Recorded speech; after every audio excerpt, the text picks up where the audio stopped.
दोस्तों, भोले भंडारी, मैं उस परम सत्ता को नमन करता हूँ। मैं भारत को एक महान राष्ट्र में तब्दील कर देना चाहता हूँ और ऐसा ही होकर रहेगा। इसे कोई नहीं रोक सकता। अब देखना यह है कि महान राष्ट्र का मतलब क्या है। महान राष्ट्र का मतलब होगा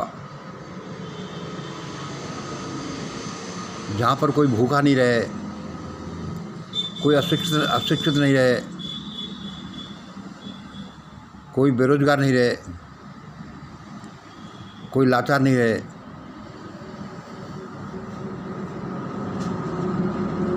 कोई लाचारी की वजह से वेश्यावृत्ति में नहीं पड़े, जहाँ प्यार ही प्यार हो, सम्मान ही सम्मान हो, भाईचारा भाईचारा हो।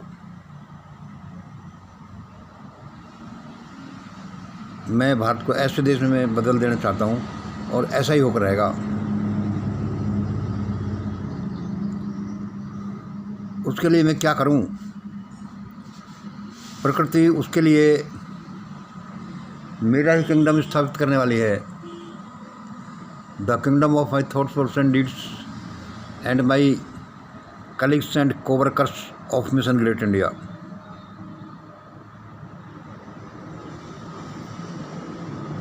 इस बारे में मेरी प्लान क्या रहेगी? बस एक ही स्ट्रेटजी अपनानी है। भारतीय समाज को जाति विहीन और सर्वधर्म संभाव वाला समाज बनाना है। मतलब भारत को ऐसा समाज बनाना है जिसमें जाति नाम की चीज़ ही नहीं हो।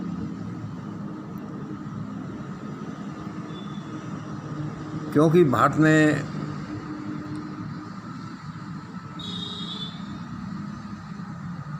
संपत्ति का वितरण हिसाब से नहीं है। हम ये नहीं कहते कि सबको बराबर संपत्ति दे दो।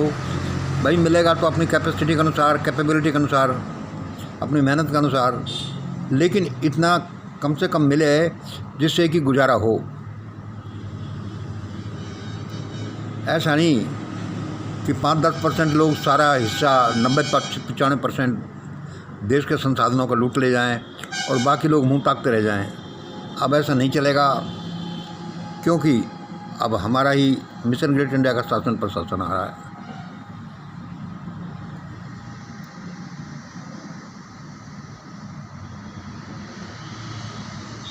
आप लोगों को ये बातें हवाई लगती होंगी कि भाई ये क्या आदमी बकबक करता रहता है। ये बकबक नहीं है, यह एक विज्ञान पर आधारित प्रोग्राम है। और विज्ञान भी वो जो हाईएस्ट साइंस है, डिवाइन साइंस है, जो डिवाइन जिन प्रिंसिपल्स पर आधारित होकर इस दुनिया को चलाता है, उस हिसाब से ही ये भारत में महान साम्राज्य स्थापित होगा। अब भारत में कोई भूखा नहीं रहेगा, कोई अशिक्षित नहीं रहेगा, कोई बिना छत के नहीं रहेगा, कोई बिना रोजगार के नहीं रहेगा, लाचार नहीं रहेगा। भिक्षावृत्ति और वेश्यावृत्ति जड़ से खत्म हो जाएंगी।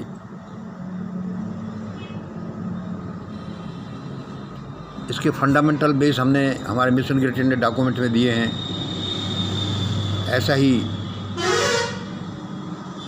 होने वाला है भारत में। और जो लोग इस सिस्टम का विरोध करेंगे उन पर प्रकृति का कहर पड़ेगा।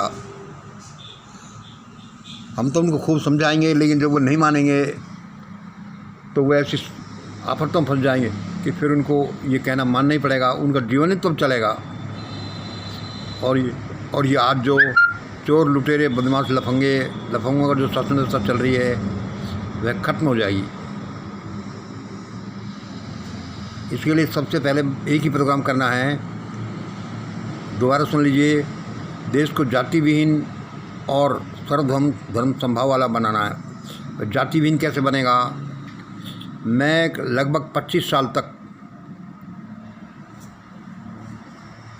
इंटरकास्ट मैरिज और इंटर रिलीजन मैरिज ही करने के लिए कानून बना दूंगा। मतलब युवक युवतियाँ इंटरकास्ट और इंटर रिलीजन मैरिज ही करेंगे।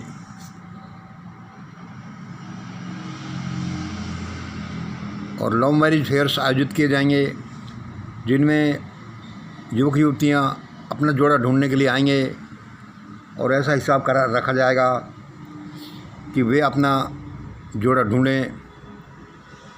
वे किसी से भी जाति और धर्म नहीं पूछेंगे, बस उसका स्वभाव, उसकी बातें, उसका धंधा, उसका चाल चलन देखें, सब कुछ देखें, लेकिन जाति और धर्म नहीं पूछेंगे। और वे जोड़े यदि इंटरकास्ट के बने तो उनको अच्छी इनाम दी जाएगी और उसमें इस तरह से सेटअप किया जाएगा कि सबसे ऊंची पायदान पर जैसे ब्राह्मण बनिया और सबसे नीचे पायदान पर जैसे कि दलित हैं, इनमें किस ग्रुप की किस ग्रुप से शादी होती है, जितने ग्रुप का डिफरेंस होगा, वो मैंने एक बार वीडियो में बनाया था, उसके हिसाब से उनको इनाम दी जाएगी। ज़्यादा डिफरेंस होने पर ज़्यादा इनाम दी जाएगी। उनके लिए विशेष नौकरियां दी जाएंगी और विशेष उद्योग धंधों में प्रावधान होगा। ऐसा समाज बनेगा जिसमें जातियां तो मिटी जाएंगी, ऐसे ही जैसे कि सत्य प्रथा भारतीय समाज से मिट गई, और धर्म रहेगा जो हिंदू, मुस्लिम, सिख, ईसाई ऐसे परिवार होंगे जिसमें एक ही परिवार में कोई सदस्य हिंदू है तो कोई मुस्लिम है, तो कोई सिख है, कोई ईसाई है, कोई बुद्ध है, कोई कुछ। ऐसे परिवार हो सकते हैं। सब अपनी अपनी मर्जी है, जो जैसा चाहे वैसा फॉलो करें। आपको बड़े सेक्सी लीग के सपने लग रहे होंगे, लेकिन मुझसे सीधा भगवान बोलता है कि ऐसे बोलो मंगल। मैंने कह दिया कि ठीक है जी, और मैं ऐसा क्यों कह देता हूँ, क्योंकि मुझे पता है कि भगवान मेरे पीछे पीछे घूमता है। वो कहता है कि मंगल ऐसा ही होना है, तुम चिंता मत करो। मैंने कहा चल ठीक है, मैं भी इसी के लिए ही कमिटेड हूँ। दोस्तों, अब ऐसा ही होने वाला है और मिशन ग्रेट इंडिया को फॉलो करिए। जो भी फॉलो नहीं करेगा तो तकलीफ में पड़ जाएगा, उसके डंडे पड़ सकते हैं। आज इतना ही। जय हिंद, जय भारत।